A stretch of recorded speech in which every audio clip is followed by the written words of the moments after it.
Parte 4. Tudo é forma, corpo, carne, Deus manifesto.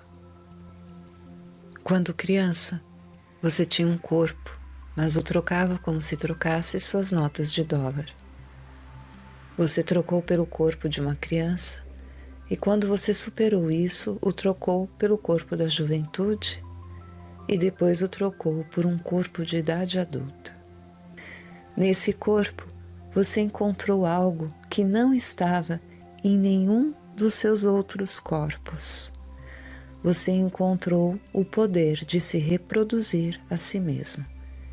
Isso não estava no seu corpo infantil. Agora, nesse novo corpo de jovem ou adulto, você encontrou esse novo poder. Mas conforme você avança os anos, você perde esse poder. Por quê? Porque agora você não precisa disso. Já não é mais uma função necessária da sua experiência ser pai ou ser mãe. Você segue para modos de vidas mais elevados ou diferentes. Se eles não são superiores, eles são diferentes. E assim, você deixa para trás suas bonecas e brinquedos, depois deixa as bolinhas e os livros escolares, e depois a paternidade. Cada vez que você deixa para trás uma função da sua vida, deixa para trás uma parte do seu corpo e adquire um corpo diferente e uma função diferente da vida. E assim você continua. Agora, por que isso é desconhecido quase na hora em que não temos mais as faculdades para nos tornar pais? E olhamos isso como uma coisa terrível que nos aconteceu.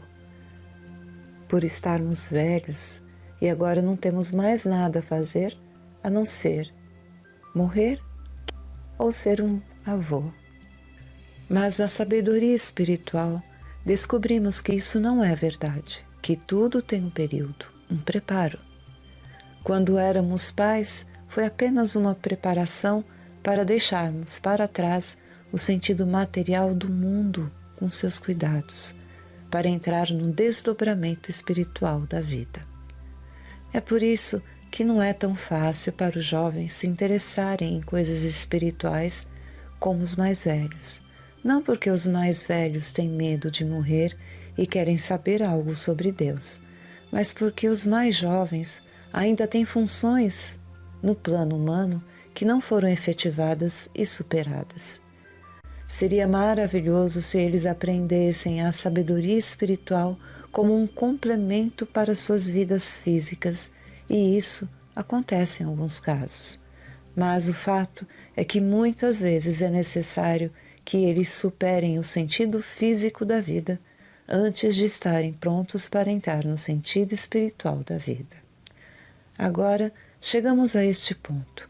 Você deve entender seu corpo. Que você não é este corpo. Este corpo é um instrumento através do qual você está funcionando. Você é a vida do corpo. Você é a alma do corpo. Você é a inteligência do corpo. Você é aquilo que está em cima, baixo, esquerda, direita. Você é aquilo que escreve ou pinta ou esculpe ou compõe. Você é aquele que compra ou vende. Mas o corpo é um instrumento que é sempre obediente a você. Agora, nas formas inferiores da vida, o ignorante e muitas vezes o analfabeto, o corpo é o mestre da pessoa e as funções corporais o controlam e parece não ter controle sobre seu próprio corpo. Mas no momento que a pessoa se levanta em luz espiritual, em certa medida, ela possui e governa o corpo e começa a usá-lo na direção que deseja, o que naturalmente até então estava sempre na linha da inteligência.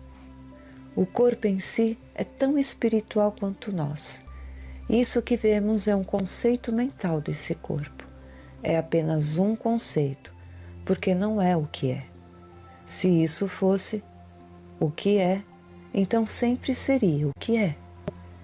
Mas por que este é o meu conceito do que é?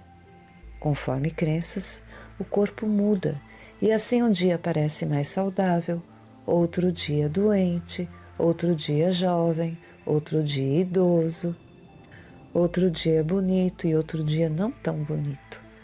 Tudo dependendo do quê? Disto, dos meus conceitos. Portanto, nunca estamos vendo um corpo, estamos vendo um conceito humano de corpo. E assim chegamos a esse mistério do corpo. E lembre que tudo isso está no Caminho Infinito, em frases curtas no capítulo 10. Embora aqui seja necessário um livro inteiro para explicá-lo, isso, o mistério do corpo, é chamado de carne e carne. E espero que seja o capítulo de um novo livro e começará com uma citação de Timóteo. E sem controvérsia, grande é o mistério da divindade. E depois desse mistério da divindade, há um bem legal. Deus era manifesto em carne, justificado em espírito, visto de anjos, pregado aos gentios, crido no mundo, recebido na glória. O mistério da divindade é o quê? Deus foi manifestado na carne. Eu apareço como corpo, eu funciono através do corpo, eu sou visto no mundo como corpo. Eu não sou visto. Eu sou visto no mundo como corpo. Eu sou visto no mundo como carne. Toda a mensagem e missão do Mestre foi nos ensinar que somos filhos de Deus. Eu e o Pai somos um. Aquele que me vê, vê aquele que me enviou. E Ele teve o cuidado de nos incluir neste relacionamento com Deus, porque sempre disse, meu Pai e seu Pai. O Mestre sabia que seu ensinamento não tinha valor se o diferenciasse do resto do mundo. De que valor teria seu ensino e exemplo se literalmente ele fosse enviado por Deus na Terra com o propósito de ensinar algo que não poderíamos cumprir? Eu saí do Pai e vim ao mundo. Portanto, também somos concebidos imaculadamente e o nosso nascimento é a missão de sermos filhos de Deus. Nós não somos carne mortal, como nós parecemos ser. O mistério da divindade é a realização de Deus encarnado como seu ser individual e o meu.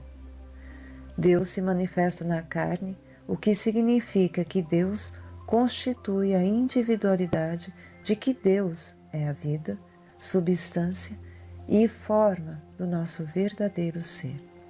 Uma vez que Deus é a vida do seu ser, você não tem divindade própria, sem integridade, sem pureza, sem lealdade ou fidelidade. Por que me chamas bom?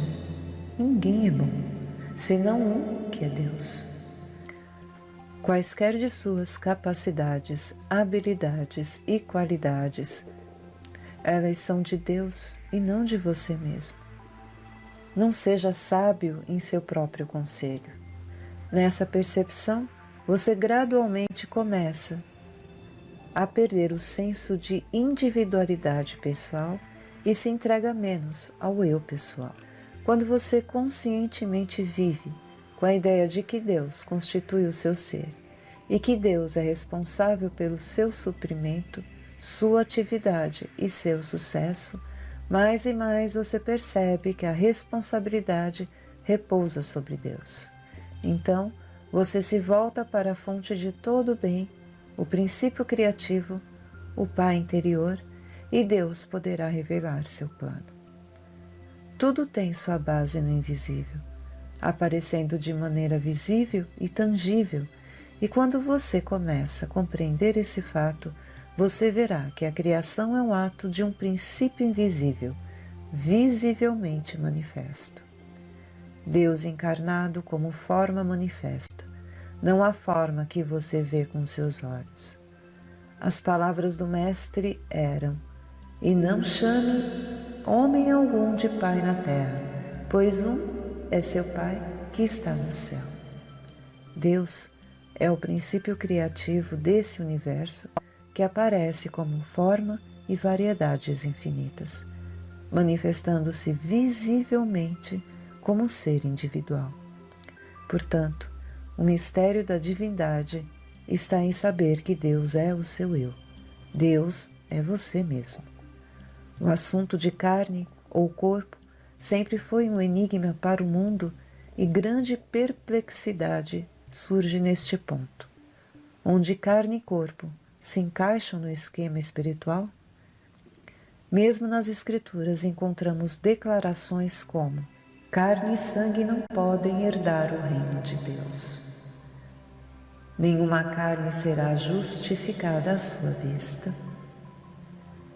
Nenhuma carne terá paz.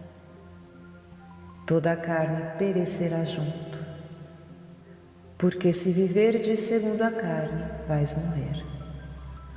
Toda a carne é erva. A carne não se aproveita nada. E por outro lado, encontramos informações tais como: ainda na minha carne verei a Deus. Derramarei o meu espírito sobre toda a carne. Toda a carne verá a salvação de Deus. Que toda a carne abençoe seu santo nome para todo sempre. E a maior passagem das Escrituras sobre esse assunto: o Verbo se fez carne e habitou entre nós. Para entender o assunto carne e corpo, precisamos entender o significado das passagens aparentemente contraditórias que não são contraditórias totalmente. Eles não são mais contraditórios quando lemos nos escritos do caminho infinito que Deus é o único poder. Então, na medida que avançamos na consciência, aprendemos que Deus não é poder. Quando você pergunta: o que é poder? A resposta é: Deus ou Espírito é poder. Mas isso não significa que Deus é um poder sobre algo, uma circunstância ou uma condição. Em outras palavras, Deus é o único poder operativo na consciência. Deus é lei. Espiritualmente, a palavra carne significa corporificação ou corpo. Portanto, Deus se manifesta como carne, como forma, como individualidade. A palavra carne pode ser usada no pensamento, como, por exemplo, uma lei da ciência natural, como a gravidade.